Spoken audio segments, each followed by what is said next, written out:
दोस्तों नमस्कार। जब देश की जीडीपी नीचे हो उसी वक्त कॉरपोरेट के नेटवर्थ का बढ़ते चले जाना, जिस वक्त इस देश के 8 कोर सेक्टर नेगेटिव में हो यानी उनकी विकास दर नकारात्मक हो, उसी वक्त कॉरपोरेट की प्रॉफिट कई गुना ज्यादा बढ़ती चली जा रही हो, तो यह सब कुछ कब तक चलेगा? और देश की इकोनॉमी का बंटाधार अगर देश के हर क्षेत्र में पड़ रहा होगा, तो क्या वाकई कॉरपोरेट को कौड़ियों के मोल इस देश की संपत्ति देकर कॉरपोरेट भी उसे संभाल पाएगा? कितने दिनों तक संभाल पाएगा जब उसका अपना प्रोडक्शन बाजार में जाए और उसकी खरीद कोई ना करने वाला हो? या फिर इस देश की अर्थव्यवस्था को संचालित करते हुए सत्ता यह भूल जाए कि दरअसल उपभोक्ता गायब हो रहा है, इस देश की इकोनॉमी चरमरा रही है? तो ऐसे में कॉरपोरेट का मुनाफा भी कितने दिन टिकेगा और वह अपने प्रोडक्ट की कीमत जब बाजार में लेकर जाएगा तो उसे बढ़ाना पड़ेगा, क्योंकि कीमतें बेतहाशा इस दौर में बढ़ रही होगी। तो क्या कोई चेक एंड बैलेंस अब कर पाने की स्थिति में सरकार नहीं है?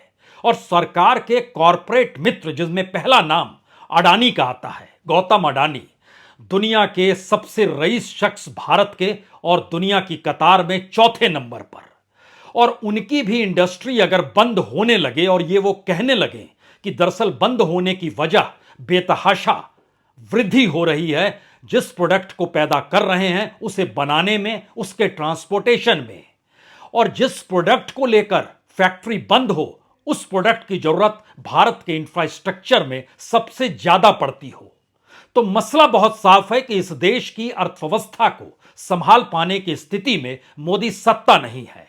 और अभी तक जो कॉरपोरेट को कौड़ियों के मोल वह इस देश की खनिज संपदा से लेकर तमाम इंडस्ट्री और डिसइन्वेस्टमेंट और प्राइवेटाइजेशन के नाम पर इकोनॉमी को पटरी पर लाने का जो प्रयास करती रही, उसमें कितने दिनों तक कॉरपोरेट अकेले चलता चला जाए और हाफे नहीं? कर्ज बढ़ रहा है, एनपीए भी बढ़ रहा है। कॉरपोरेट पे बढ़ता हुआ कर्ज और ना लौटा पाने की परिस्थिति में दिवालिया होती कंपनियों की तादाद भी बढ़ रही है। लेकिन यह अपने तरीके की इकोनॉमी का पहला चेहरा हिमाचल प्रदेश में उभर कर सामने आया है, जहां पे काम करने वाले मजदूरों को अडानी की कंपनी, जिन्होंने अंबुजा और एसीसी सीमेंट खरीदा, 2 फैक्ट्री को इसलिए बंद कर दिया क्योंकि नोटिस में लिखा गया दरअसल बेतहाशा कीमतें जो बन रही है, यानी जो कच्चे माल की बढ़ती चली जा रही है और ट्रांसपोर्टेशन जो महंगा होते चला जा रहा है, उसमें उनके लिए मुश्किल हो गई है कि दरअसल वो फैक्ट्री को चला पाएं, तो ऐसे में फैक्ट्री बंद कर रहे हैं। तो पहला नजरिया उस इकोनॉमी का है जिस इकोनॉमी पर कोई लगाम सत्ता की नहीं है। लेकिन इसका दूसरा चेहरा राजनीतिक भी है। राजनीतिक तौर पर हिमाचल में सत्ता परिवर्तन हो गया, वहां पर बीजेपी की जगह कांग्रेस आ गई, और कांग्रेस जैसे ही आई, सीमेंट की कीमतें क्यों बाजार में बढ़ रही है, वहां के मुख्यमंत्री ने इंडस्ट्री डिपार्टमेंट के अधिकारियों से और मंत्रियों से बातचीत शुरू की। 13 तारीख को बातचीत की और कहा कि हिमाचल में सीमेंट बहुत महंगा बिक रहा है, इसको कम किया जाना चाहिए। और 14 तारीख को ही अडानी की कंपनी ने ऐलान कर दिया दोनों फैक्ट्री बंद कर रहे हैं। 16 तारीख को ट्रांसपोर्टेशन की यूनियनों के साथ बैठक हुई, लेकिन कोई नतीजा नहीं निकला। 17 तारीख को राज्य की सरकार ने नोटिस जारी कर दिया कि दरअसल आप एक तरफा कार्रवाई करते हुए फैक्ट्री बंद नहीं कर सकते हैं, क्योंकि 1-2 लोगों की रोजी रोटी खत्म नहीं हो रही है। ध्यान दीजिए तो तकरीबन 25,000 लोग जो हैं इससे प्रभावित हो रहे हैं, जिनकी रोजी रोटी जुड़ी थी। कुछ तो परमानेंट कर्मचारी थे, कुछ ठेके पर काम कर रहे थे, कुछ ट्रक के ऑपरेटर थे, कुछ इस दौर में क्लीनर थे, कुछ इस दौर में उस पूरे इलाके के भीतर जो मजदूर हों या ढाबे वाले हों, सब कोई प्रभावित हो गया। तो आप अपने बूते अलग तरीके से निर्णय नहीं ले सकते हैं। स्थिति राजनीतिक तौर पर और आगे बढ़ी तो सीपीएम ने कह दिया कि दरअसल क्रिमिनल केस दर्ज किया जाना चाहिए। अडानी की कंपनी को लेकर इन्होंने एक तरफा फैसला लेते हुए क्यों बंद कर दिया, जबकि हिमाचल से बड़ी तादाद में मुनाफा कमाया है। दूसरी तरफ अडानी कंपनी ने अपने तौर पर जानकारी दी कि सितंबर में ही हमने इन कंपनियों को लिया, लेकिन बाजार अब इस बात की इजाजत नहीं दे पा रहा है कि हम कितना नुकसान सहें। आरोप प्रत्यारोप के बीच दो मुद्दे बहुत साफ हैं। गौतम अडानी का उत्थान मोदी काल में ही हुआ। भारत की इकोनॉमी डामाडोल मोदी काल में ही हुई। भारत की जीडीपी मोदी काल में ही गिरती चली गई। कॉरपोरेट मित्रों का नेटवर्थ इसी दौर में बढ़ता चला गया। लेकिन वह बाजार के बारे में किसी ने नहीं सोचा जिस बाजार में माल को जाना है। किसी ने कंज्यूमर पर ध्यान नहीं दिया जो उस प्रोडक्ट को खरीदेगा। और इस देश के भीतर में सीमेंट वह चीज है जो बेसिक इंफ्रास्ट्रक्चर के लिए सबसे जरूरी है। तो क्या भारत की अर्थव्यवस्था मोदी सत्ता काल में कॉरपोरेट को ही ले डूबेगी? यह वही मोदी सत्ता है जब इकोनॉमी डगमगाई और इस देश में बेरोजगारी का मुद्दा खड़ा हुआ तो सरकार ने तय किया 2019 के सितंबर के महीने में कि कॉरपोरेट टैक्स हम 30% से घटाकर 22% कर रहे हैं।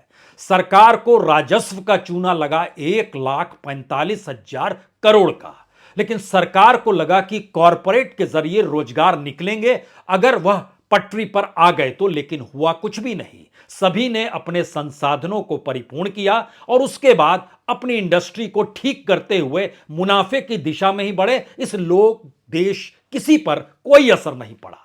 तो फिर से लौटिए हिमाचल प्रदेश की परिस्थिति और इस देश की इकोनॉमिक स्ट्रक्चर को लेकर और एक सवाल से शुरू करते हैं, क्या वाकई प्रधानमंत्री मोदी की आर्थिक समझ ने इस देश की इकोनॉमी का जो बंटाधार किया है अब उसके दायरे में कॉरपोरेट भी आने लगा है? और इस कॉरपोरेट की जो नई कदम मुनाफा ना कमाने पाने पर होगी तो ऐसे में राजनीतिक तौर पर कांग्रेस और बीजेपी के बीच जो तनातनी है, खास तौर से अडानीज का नाम जब आता है तो उसमें हमने दोस्ती गहलोत के साथ भी देखी जहां सोलर प्रोजेक्ट लगा। हमने छत्तीसगढ़ में भी देखा जहां माइनिंग लगी और माइनिंग सौंपी गई अडानी की कंपनी को। लेकिन हिमाचल में आकर यह उल्टा क्यों पड़ने लगा? क्या इस देश की बदलती राजनीति का एहसास हिमाचल से हो रहा है या अर्थव्यवस्था डामाडोल है, कॉरपोरेट इसको पहली बार उसकी गर्माहट को महसूस कर रही है? आइए जरा पन्ने दर पन्ने खोलते हैं, क्योंकि इस दौर में यह समझिए कि हिमाचल प्रदेश के बिलासपुर जिले में गागल में एक फैक्ट्री चलती है जो एसीसी सीमेंट है। दूसरी तरफ अंबुजा सीमेंट जो खरीदा गया वह सोलन के दराल घाट में चलती है। इस दौर में हुआ यह कि जो ट्रांसपोर्टेशन का जो चार्ज था वो बढ़ा नहीं, लेकिन बाजार में तेल की कीमत, डीजल की कीमत बढ़ती चली गई। ट्रांसपोर्टेशन वाले 2019 से गुहार लगा रहे थे कि दरअसल कीमत बढ़ाई जाए। उस वक्त की कंपनी किसी तरीके से मैनेज करती थी और मैनेज करते हुए चीजों को आगे बढ़ा रही थी। सितंबर में जब अडानी की कंपनी ने टेक ओवर किया उसके बाद ट्रांसपोर्टेशन कंपनी ने कहा अब तो हमें बढ़ाना ही है। लेकिन तब वहां बीजेपी की सरकार थी, उसने भी कहीं ना कहीं किसी ना किसी तरीके से एक समझौता कराया और चीजें चलती रही। लेकिन होते होते धीरे धीरे 2022 और 22 के साथ ही सत्ता परिवर्तन की हवा, ट्रांसपोर्टेशन वालों ने कहा अब नहीं, क्योंकि जो तेल की कीमत बढ़ रही है उसके हिसाब से अगर हम बढ़ाते तो तकरीबन 13 से 14-15 रुपए तक पहाड़ी इलाकों में 10 नहीं बल्कि अभी 10 रुपए 58 पैसे है पर टन पर किलोमीटर का रेट है, लेकिन वह 13-14 हो जाता। अब हम 10 रुपए 58 पैसे कर रहे हैं और प्लेन क्षेत्र में यह 5 रुपए 38 पैसे काम करेगा। लेकिन कंपनी ने कहा जी नहीं, 6 रुपए पर सहमति होनी चाहिए, वो पहाड़ी इलाका हो या प्लेन का इलाका हो। तो वहां के जो ट्रांसपोर्ट की यूनियन है उन्होंने कहा कि पहाड़ में तेल ज्यादा खर्च होता है और आप सरकार को कहिए कि जब कीमतें अंतर्राष्ट्रीय बाजार में कम हो गई है, पेट्रोल डीजल आप जब लेकर आते हैं तो ऐसे में कीमत यहां पर कम क्यों नहीं हो रही है? यह राजनीतिक समझ इस सरकार की इकोनॉमिक परिस्थितियों में उसे पता है कि जो कमाई राजस्व की हो रही है उसमें सबसे बड़ा योगदान उस तेल को बेचने को लेकर जो टैक्स लगाया जाता है उसी से होता है। तो फिर सरकार इस डामाडोल स्थिति में है तो कॉरपोरेट क्या करे? और कॉरपोरेट के सामने मुश्किल यह है कि अगर वह एक एक करके अपने नेटवर्थ को बढ़ा रही है कि कौड़ियों के मोल सौदेबाजी बाजार में खुले तौर पर हो रही है और अडानीज की पहुंच और पकड़ इस रूप में दुनिया भर के सामने है कि वह इस मौजूदा राजनीतिक सत्ता के सबसे करीब हैं, तो फिर उन्हें रोकेगा कौन? और कर्ज भी देने से कौन रोकेगा? कौन सा बैंक रोकेगा? इसलिए ध्यान दीजिए, कर्ज भी सबसे ज्यादा अडानीज की कंपनियों पर है। लेकिन इन सब के बीच असल सवाल यह है कि जो कॉरपोरेट है उसमें इस देश के लगभग 3,000 से ज्यादा कंपनियां ऐसी हैं जो एनसीएलटी के दरवाजे पर कटोरा लेकर पहुंच गई, ये कहते हुए कि हम तो दिवालिया हो गए, अब कीमत लगाइए औने पौने दाम में, जिसे लेना है ले, हमारा पैसा कुछ मिल जाए हमको, और हमने जो कर्ज लिया है उसका कम से कम 10% लौटा दें। 10% इसलिए कि उससे ज्यादा बैंक पैसा ले ही नहीं पाता है जो अभी तक उसने वसूली की है, जिन्होंने कर्ज लिया और नहीं लौटाया। और इसी का असर है कि जो 10 लाख करोड़ रुपया माफ किया गया 5 बीते फाइनेंशियल ईयर के भीतर में, उसमें जो कॉरपोरेट के एनपीए है वह लगभग 60% है, यानी 6 लाख करोड़ उनके हिस्से में आता है। बाकी छिटपुट कुछ एग्रीकल्चर का होगा, कुछ प्राइवेट लोन्स होंगे, और कुछ बाकी कुछ इंडस्ट्रीज ने लिया हो, कुछ सर्विस सेक्टर। लेकिन जो असल कॉरपोरेट की लकीर है, और पिछले क्वार्टर में ही नजर आया कि 9,000 करोड़ रुपए फिर माफ किए गए, यानी जुलाई अगस्त सितंबर इस क्वार्टर के भीतर में सेंट्रल बैंक ऑफ इंडिया ने बताया कि 9,052 करोड़ रुपए हमने माफ कर दिया। तो कॉरपोरेट के लिए सरकार काम कर रही है, और कॉरपोरेट मित्रों के लिए तो शानदार काम कर रही है। लेकिन भारत की इकोनॉमी बढ़े कैसे, भारत के भीतर बाजार डेवलप हो कैसे, इस तरफ से जब आंखें मूंद ली तो अब यह सवाल है कि जो हिमाचल प्रदेश के भीतर हुआ है उसमें बड़ा महत्वपूर्ण है कि दरअसल उस नोटिस को पढ़ना जो 14 तारीख को जारी किया गया, और वहाँ के जो प्लांट हेड अमिताभ सिंह उन्होंने जारी किया, उन्होंने लिखा कि जैसा कि आपको पता है कि transportation and raw material cost के बढ़ जाने से और बाजार की स्थिति की वजह से सीमेंट को ट्रांसपोर्ट करना मुश्किल हो चला है, अब उसको बेच पाना भी मुश्किल हो चला है। परिणामतः हमारे मार्केट शेयर पर असर पड़ रहा है और कंपनी को वित्तीय घाटा हो रहा है। इसीलिए हमारे लिए अब फैक्ट्री चलाना मुश्किल है, तो सभी कर्मचारी को जानकारी दी जाती है कि कल से वो नहीं आए और अगले निर्देश का इंतजार करें, जब होगा तब देखा जाएगा। अब सवाल है कि जो 2 कंपनियां काम कर रही थी उसमें वरमाणा में 980 कर्मचारी, जिसमें 530 परमानेंट, 450 ठेके पर, 3,800 ट्रक ऑपरेटर, लगभग 2,300 ट्रक बीडीटीएस चलाते हैं, और 1,500 ट्रक जो हैं वो पूर्व सैनिकों की सीमेंट की ढुलाई का काम करते हैं। दड़ाला घाट में 500 नियमित कर्मचारी हैं, 300 ठेके पर अलग से हैं, 3,500 ट्रांसपोर्टर अलग से हैं, और सब जोड़ते चले जाइएगा तो लगभग 25,000 के लगभग लोगों के सामने मुश्किल हो गई, अब नौकरी उनकी गई, वो कौन सा काम करेंगे। इन परिस्थितियों के बीच में क्या ये राजनीतिक तौर पर है, क्या ये राजनीतिक दुश्मनी जो राजनीतिक तौर पर इस देश में कॉरपोरेट को लेकर चलती है, और राहुल गांधी बार बार इस बात का जिक्र करते हैं कि दरअसल किस तरीके से मोनोपोली हो गई है, और जब वो मोनोपोली का जिक्र करते हैं तो वो लिस्ट देखिए, तेल, पेट्रोलियम, यातायात मार्ग, परिवहन संसाधन, खाद्यान्न, दूरसंचार, टीवी चैनल, अनाज भंडारण, पावर, पोर्ट, एयरपोर्ट, रेलवे, सभी जो है उन कॉरपोरेट के हाथ में है जो एक वक्त सरकार के हाथ में था, उनकी जिम्मेदारी होनी चाहिए थी। और राजनीतिक तौर पर जब टसल शुरू हुई तो क्या यह कहा जाए कि हिमाचल में अब कांग्रेस की सरकार आ गई और उसको राहुल गांधी का संदेश है कि किस तरीके से चीजों को सेटल करना है, इसीलिए नोटिस जारी किया गया। और दूसरी तरफ अडानीज को यह लगा कि मार्केट अनुकूल होगा नहीं, घाटा हम क्यों सहें, तो हम ताला लगा देते हैं, हमारे पास कोई दूसरा ऑप्शन नहीं है। तीसरी परिस्थिति है कि अगर इस तरीके से देश के भीतर में काम छिटकने लगेंगे तो इस देश के भीतर जो आवाज उठ रही है कि नहीं नहीं हमारी इकोनॉमी ठीक है, महंगाई भी नहीं आएगी, विश्व मंदी का भी कोई असर नहीं पड़ेगा, जिसका जिक्र बार बार पार्लियामेंट में देश के वित्त मंत्री निर्मला सीतारमण कहती है, तो क्या वह झूठ बोल रही हैं, भटका रही है? और अब जब कॉरपोरेट पर मार पड़ेगी तो उसका असर क्या होगा? इन सवालों को इसलिए समझिए क्योंकि अपने तौर पर अडानीज की कंपनी को घाटा ही हुआ है। अगर हर कंपनी, 6 कंपनी जो लिस्टेड है उसको देखिए, मार्च 2020 से 2021 यानी 2021 वाला फाइनेंशियल ईयर, और अप्रैल 2021 से मार्च 2022 यानी इस फाइनेंशियल 2022 में आई है फाइनेंशियल ईयर में, उसको अगर आप कंपैरिजन भी करेंगे तो अडानी पोर्ट्स 34,000 करोड़ का कर्ज बढ़कर 45,000 करोड़ हो गया, अडानी ट्रांसमिशन 28,000 करोड़ का कर्ज बढ़कर 30,000 हो गया, अडानी इंटरप्राइजेज 16,000 करोड़ का कर्ज बढ़कर 41,000 करोड़ हो गया, अडानी पावर वह 2,000 करोड़ कम जरूर हुआ, 52 से 50 हो गया, लेकिन अडानी ग्रीन 23,000 करोड़ से बढ़कर 52,000 करोड़ हो गया, अडानी गैस 488 करोड़ से बढ़कर 1,099 करोड़ हो गया। और लेकिन कॉरपोरेट के भीतर अंबानीज और अडानीज का जब जिक्र होता है तो अंबानीज चूंकि पुराने प्लेयर हैं, वो कांग्रेस काल से निकल कर आए हैं और उससे पहले भी कहिए तो जब गठबंधन की सरकार थी वहां से भी वो निकल कर आए हैं। इसलिए यह बड़ा महत्वपूर्ण है कि अडानीज भी अब उस जगह पर जाने को तैयार हैं जिस जगह पर अडानीज थे, यानी अंबानीज अब उस फील्ड में घुसना चाहते हैं। मसलन जो रिटेल सेक्टर है, रिटेल सेक्टर में नया प्रोडक्ट लॉन्च किया गया अंबानीज के जरिए, इंडिपेंडेंस, जो कि घरेलू सामान को बेचेगा।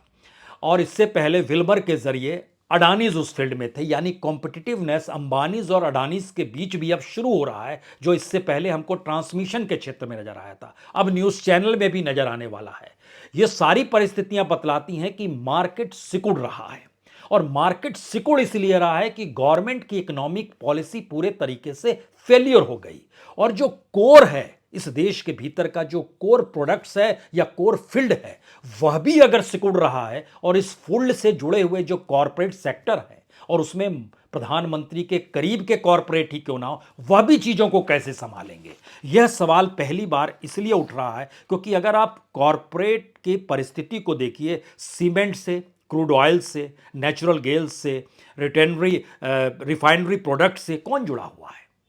कॉरपोरेट जुड़े हुए हैं, और प्राइवेट सेक्टर अपने तौर पर वहां अपने पैर पसार रहा है। सरकार ने अपने हाथ पीछे खींचने शुरू कर दिए हैं, और बीते 20 महीनों में सबसे कम growth rate in core sectors की हो गई है। सीमेंट सबसे ज्यादा प्रभावित हुआ है, -4.3 ग्रोथ रेट है उसकी, नेगेटिव में है। Crude oil -2.2, natural gas -4.2, refinery products -3.1। जो डेवलप हो रहा है उसमें कोल, स्टील, इलेक्ट्रिसिटी जरूर है, लेकिन वह भी 0.4 से लेकर 3-4% से आगे बढ़ नहीं पाई, और बीते 6 महीनों में तो स्थिति कहीं ज्यादा नाजुक हुई है। तो क्या यह संकेत है कि भारत की डूबती अर्थव्यवस्था में अब वो कॉरपोरेट भी डूब जाएंगे जो मोदी सत्ता के हिसाब से चल रहे थे? और मोदी सत्ता जिस राजनीति को चुनाव जीतने के लिए इस देश में आधार बना रही है, वह उस पॉलिटिकल फंडिंग और पॉलिटिकल इकोनॉमी उससे जुड़ी रही, और कॉरपोरेट के ऊपर बंदिश रही कि वह दूसरी तरफ देखे भी नहीं, यानी विपक्ष के राजनीतिक दलों की तरफ उन्हें देखना भी नहीं है। तो क्या अब कॉरपोरेट के सामने यह मुश्किल है कि वो इस देश में अल्टरनेटिव सोच को भी मदद करने की दिशा में बढ़े, क्योंकि उसे तो बिजनेस करना है? या फिर जो दूसरी सरकारें हैं जो गैर बीजेपी शासित है, जैसे गहलोत ने स्पेस दिया, जैसे भूपेश बघेल ने स्पेस छत्तीसगढ़ में दिया, वह भी अपनी इकोनॉमी संभालने के लिए मोदी के मित्र कॉरपोरेट को भी स्पेस दे रहे हैं, क्योंकि राज्य की भी कुछ कमाई हो जाए। इस चक्रव्यूह के भीतर के दो ही सच है। पहला सच है कि भारत की अर्थव्यवस्था डामाडोल है। दूसरा सच है कि कॉरपोरेट के सामने अपने ही मार्केट को लेकर संकट पैदा हो गया है कि वह चीजों को कैसे डेवलप करे। और इससे जुड़ा हुआ तीसरा सच यह है कि कॉरपोरेट को निष्पक्ष नहीं रहने दिया गया, उसके भीतर की प्रतिस्पर्धा को सत्ता ने खत्म कर दिया, चंद हाथों में सारी चीज सौंपने की शुरुआत कर दी। तो जो चंद हाथ थे और जो चंद कॉरपोरेट थे वह पॉलिटिकली निशाने पर आ गए। तो क्या हिमाचल प्रदेश में यही हुआ, जिसमें सरकार ने कहा कि आप मार्केट प्राइस कम कीजिए, आम लोगों को मुश्किल हो रही है, दूसरे राज्यों की तुलना में सीमेंट यहां महंगा क्यों मिल रहा है, यहां हमने आपको बेसिक इंफ्रास्ट्रक्चर दे रखा है, और उसके बाद तय किया गया अडानी इसकी कंपनी के जरिए बंद कीजिए, नहीं तो घाटे में चले जाइएगा, और ट्रांसपोर्टेशन को एक आधार बनाइए, और जो रॉ मटेरियल है मार्केट में अगर वो कॉस्टली हो रहा है, और ग्रोथ रेट गवर्नमेंट का ही -4.3% बतला रहा है सीमेंट के क्षेत्र में, तो आप डेवलप हो नहीं पाइएगा। ध्यान दीजिए, तो कई जगहों पर कॉरपोरेट मित्रों ने यह काम किया, हवाई अड्डों को लेकर भी काम किया। जब हवाई अड्डे खरीदे तो उसकी जो बेसिक कीमत देनी थी वो नहीं दे पाए, सरकार ने 6 महीने की मोहलत दे दी, फिर नहीं चुका पाए, 3 महीने की और मोहलत दे दी, जो सामान्य स्थिति में किसी को मिलती नहीं थी। तो यह जो कॉरपोरेट और सत्ता का जो नेक्सस है, इसके भीतर का राजनीतिकरण यह है कि 13 दिसंबर को हिमाचल के नए मुख्यमंत्री सुखविंदर सिंह सुक्खू ने इंडस्ट्रियल डिपार्टमेंट के अधिकारियों के साथ बातचीत की और कहा कि आप तुरंत जारी कीजिए कि आम लोगों को राहत मिलनी चाहिए, सीमेंट की कीमत कम होनी चाहिए।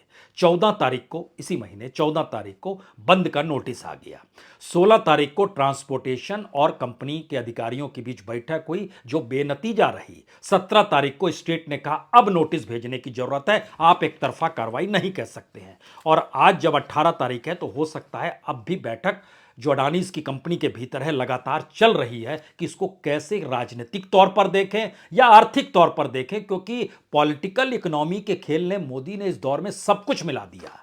लेकिन जब वापस आप कॉरपोरेट में लौटते हैं तब यह सवाल आता है कि अगर फ्राइट रेट्स बढ़ रहे हैं तो रेलवे की स्थिति भी, जो मालगाड़ी से सामान इधर से उधर ले जाते हैं, उस पर भी अडानीज को एनओसी मिलने लगा है कि आप मालगाड़ी से सामान ले जाइए, डब्बे आपके, पटरी आपकी। यह स्थिति भी सरकार जो मोनेटाइजेशन को 2025 तक रेलवे के दायरे में लगभग 1 लाख करोड़ का, जो 1,70,000 करोड़ का जो मोनेटाइजेशन रेलवे में करने वाली है, उसके दायरे में पटरी भी आपकी, डब्बे भी आपके, और आप अपनी शर्तों पर अपने अनुकूल मुनाफा कमाते हुए चीजों को डेवलप कीजिए। फिर वही सवाल, एक तरफ अगर आप सब कुछ दे देंगे तो इस देश को संभालेगा कौन और इकोनॉमी संभालेगी कौन? और वही प्रोडक्ट जब बाजार में आएंगे तो आप कब तक सरकारी इंफ्रास्ट्रक्चर के नाम पर उन कंपनियों को राहत देते रहेंगे, क्योंकि सरकारी इंफ्रास्ट्रक्चर ही राहत दे रहा है।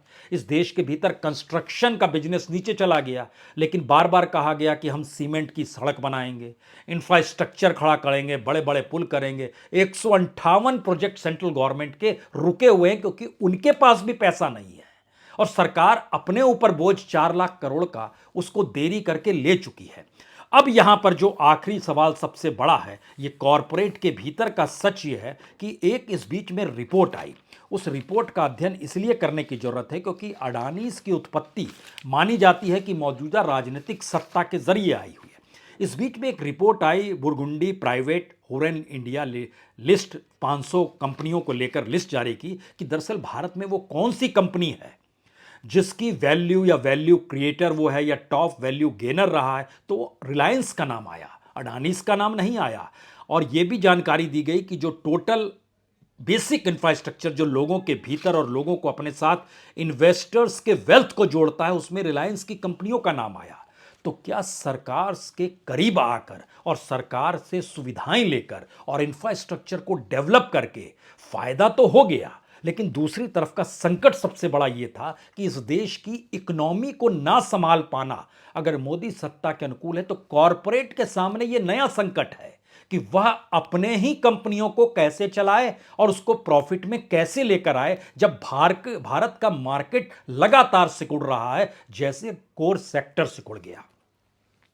शायद इसीलिए ध्यान दीजिए तो जिन कंपनियों के नाम निकल कर आए और जो एनपीए लिए हुए हैं, उसके भीतर का सच ये है कि इस देश के भीतर में अर्थव्यवस्था पे ध्यान नहीं देकर चंद प्लेयर ही इस देश को संभालने वाले हों, कुछ ऐसी सोच मोदी सत्ता की रही। और उसमें सबसे बड़े प्लेयर के तौर पर प्रधानमंत्री मोदी रहे। हमें लगता है एक तस्वीर आपको दिखाना चाहते हैं। ये तो मान लीजिए अनिल अंबानी है जो डूब गए, साथ में अडानीज हैं।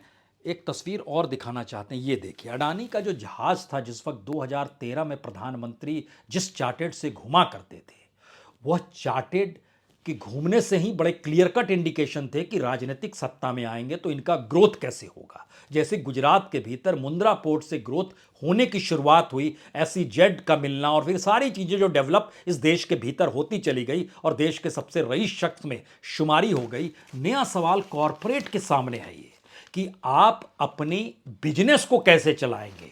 नेटवर्क तो बढ़ रहा है जो कागजों पर दिखाई दे रहा है, लेकिन अगर आपके प्रोडक्ट ही बाजार में बिकने को तैयार नहीं और कंज्यूमर वहां पर है नहीं और भारत की इकोनॉमी सिकुड़ते सिकुड़ते लोगों को अपने आप में इस रूप में सिमटा चुकी है कि पैसे को बाहर मत निकालो, तब आप कैसे अपना ग्रोथ कर पाएंगे। ये एक कॉरपोरेट के सामने नया संकट है।